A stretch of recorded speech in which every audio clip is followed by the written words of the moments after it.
All right, this is going to be what would the apocalypse look like to Warbles on a lot. And I guess maybe I should make this a 4-part video because this is my third attempt. I just go on and on and on. So I'm going to try to be concise. So we had a boil water alert here in Portland, and one person went out and just started buying all the water. Because I think they were doing it for Portland Public Schools.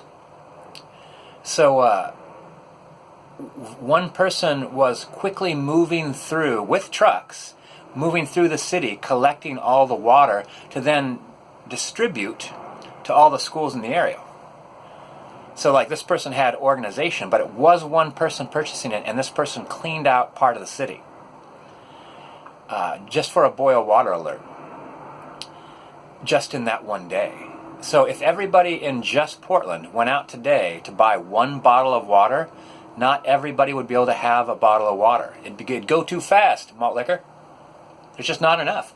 There's like the whole thing of like when the eclipse happened over Oregon. I was going to say the eclipse happened into Oregon. And gas started getting low in a few cities that people were traveling out, in the middle of nowhere. There's small gas stations and stuff like that. But people started hearing about gas stations running out of gas. So there was a run on gas all over Oregon, in places that weren't going to get a look at the eclipse really.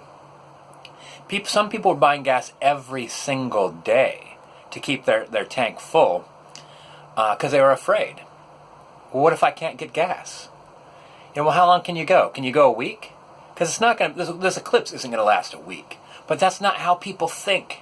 That is not how people think. That is not how animals think. Competing for limited resources is such a basic, down at the base of your spine drive that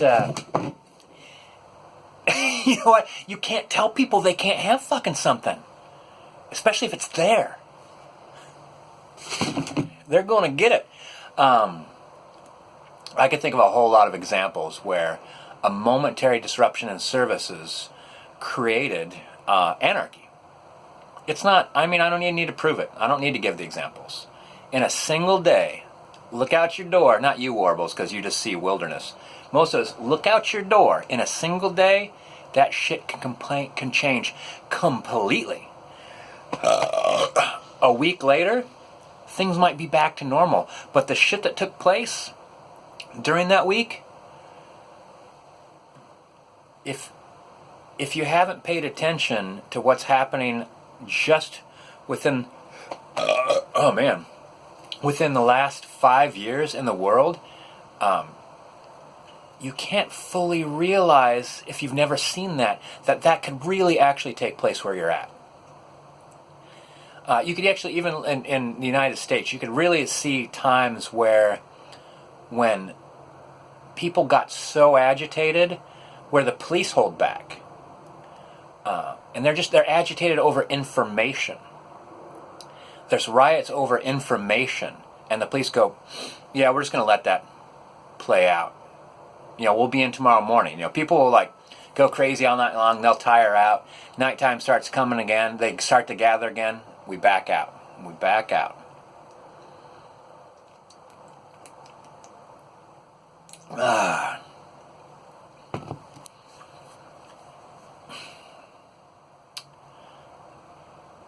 A disruption in just basic services, food and water and fuel, could quickly plunge an environment into something you can't believe.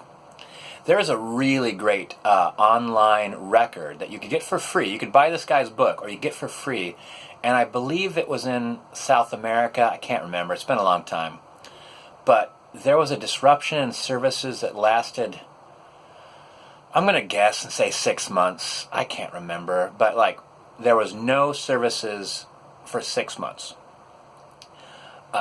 And there's a lot of communities in South America, all around the world really, but, Central America as well. There's a huge amount of communities that are enclosed or partially enclosed for a very good reason. And this guy and his neighbors blocked off access with their cars to the few access points where the community was. Everyone pooled together their resources, and as time went on, everyone started pooling together their living environment. You leave your house. It doesn't matter if you're right down the street. You need 14 people in this house, 14 people in this house. Like, you need to fill the houses in a circle and then, like, collect in the yards, gather in the yards. This is where everyone eats. Everyone sleeps in the houses. Then people take turns doing the perimeter and staying at the gates. And people came to the gates. The zombie apocalypse is... I read some historical things that might or might not be true, but essentially in times of extreme scarcity, hundreds and hundreds and hundreds of people will descend on the people who they think has the thing they need. What I read actually was literally 400 people showed up at this rich person's villa or whatever in France, knocked on his door and said, "We're going to need the keys." And there were some things about the story that did not ring true, but there are things about the story that seem very realistic, in that everyone's going to say, "Where's the food going to be?"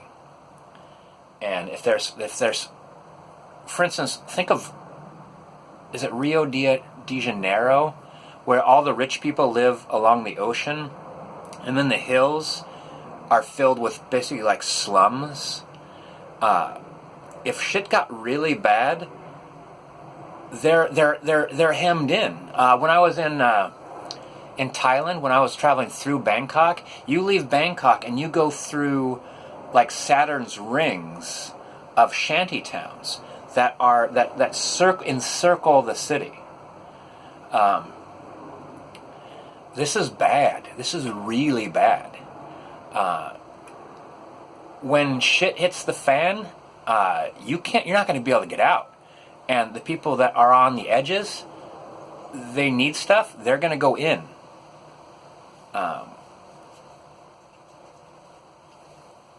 What else? Here's another thing. If you are in a place where not everybody identifies with everyone else, human nature is going to say to those people, to everybody, under certain circumstances, is, "We're not part of that." So that one neighborhood of gathering together, they identified as being in part of that little the enclave, is that what you call it? That community. They identified as one another. The wall really helped them. If they don't have that, what's happening around you is not your business. If what's happening to someone that doesn't look like you, doesn't speak like you, doesn't believe like you, you're going to let whatever happens. As opposed to the idea, like Bangkok, for instance, is in a ring of poverty. Why is that really, really bad? Because your nearest neighbors are not a protection, they're a liability. If you really wanted to be secure, you want to strengthen up the people around you. That's what, I don't know why I'm burping like crazy. Maybe some malt liquor will help.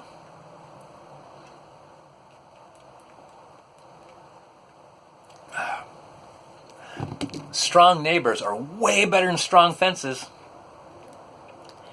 If like things got crazy and the city immediately started making supply destinations in a ring around their city, and they're like, "We definitely need to supply these poor poverty-stricken people around us."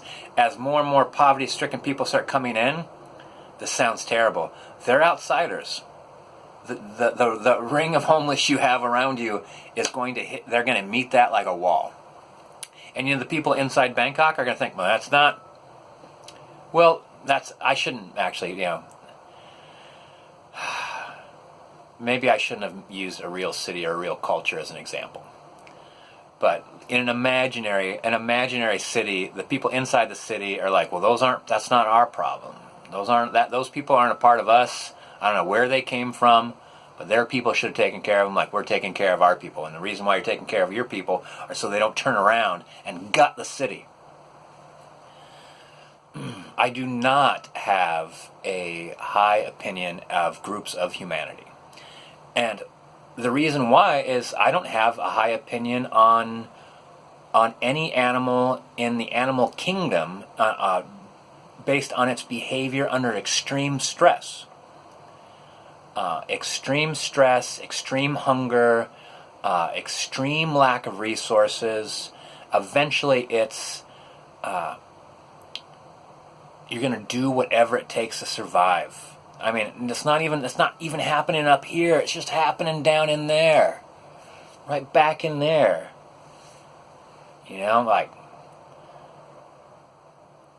And the other thing too is there's that basic drive is really effective. It's the higher thinking, the higher idea of coping with society in general. That's really, really fucking difficult.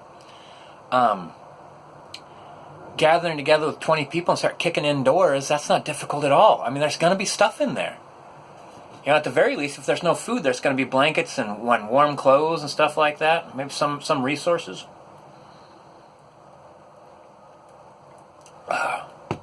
And the very least upon that, the more you gut your surrounding area, it's the inverse of trying to support your neighbors.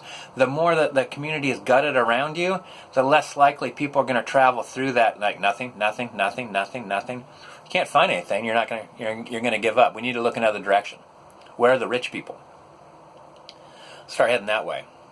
I mean, that's why these people emptied out their houses and collected and consolidated all their goods, because individually they're not going to be able to protect that shit. And as a group, everyone's invested in protecting your water and your water and your water, because it's everybody's water.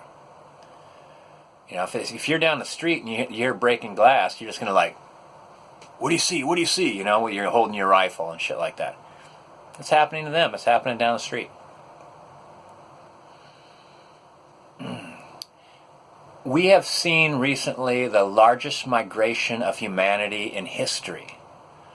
And right now we're having a migration of humanity coming up from South Central America, passing through Mexico, heading north. There's communities all around the globe that are failing. I'm going to stop this before we reach 50 minutes. And all the people that have waited to this point, that point where it's so bad. And I was seeing pictures of these people. There's 6,000 people now heading north. I was seeing pictures of them. I was counting people in thongs, little sandals, like shower flip-flops. The people that are leaving there now are the people that have not been able to leave over the last 5 years or 10 years. You have a talent drain, a skill drain, a brain drain, intelligent people that are more capable from education or environment or whatever. They've all left. The people who are leave at the very last moment are the people without any choices. And so their only choice is to, eventually kick in doors. So yeah, the apocalypse will be us not taking care of our neighbors, not taking care of our community, not taking care of the people all around the world until they're knocking on our door and saying, we're really hungry and cold and not really wearing the right shoes. And we need those things.